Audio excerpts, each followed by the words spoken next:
Dobrodošli v rezidenci Awesome Films. Takole od oka meri 55 kvadratnih metrov, kar je idealno za 2 osebi in eno mačko, ki tu živijo in delajo že 7. teden karantenskega življenja. To je Tina, filmska ustvarjalka, to je Blaž, direktor fotografije in snemalec.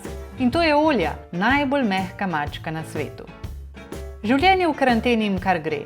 Sprva so vsi trije malo travmirali, niso vedeli, kaj se bo iz vsega tega izcimilo, se je odpadla premiera dokumentarnega filma Mi nismo izgubljena generacija, ki sta jo Tina in Blaž načrtovala konec marca.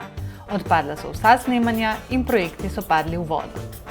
Zato sta Tina in Blaž s pomočjo marljive vrtnarke Maje medtem okopala vrt. Če je bila volja, sta denimo kdaj tudi potelovadila ali kaj akcijskega posnela.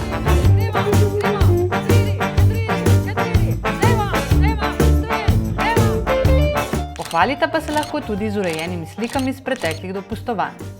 Po 2 ali 3 tednih novic, ki niso zajemale nič drugega kot korono, ko je svet obstal, je Tini prekipelo. Najmehkejša mačka na svetu ni bila prav v veliko tolažbo, saj je kar naprej spala, zato se je Tina domislila projekta in pozitivo poiskala pri ljudeh, ki jih najbolj ceni, pri ustvarjalcih.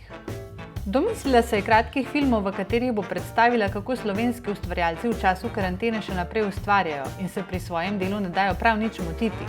Ravno nasprotno, pozitivno zrejo v boljšo prihodnost.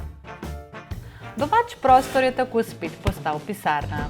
Tina je pripravila navodila za izdelavo filma in počakala na morebitni odziv. To, da ste nas pustili v svoje delavnice in nam od blizu predstavili ustvarjalni proces v svojem intimnem, osebnem prostoru, ki je bil v času karantene še omejen, se mi zdi res nekaj izjemnega. To je ena velika spodbuda za vse nas ustvarjalce in pa tudi druge. Meni, na primer, ste dali vsak teden energijo, da sem pregurala v naslednji teden, tako da sta mi 2 meseca res minila, kot bi mignil, za kar sem vam res vsem ful hvaležna.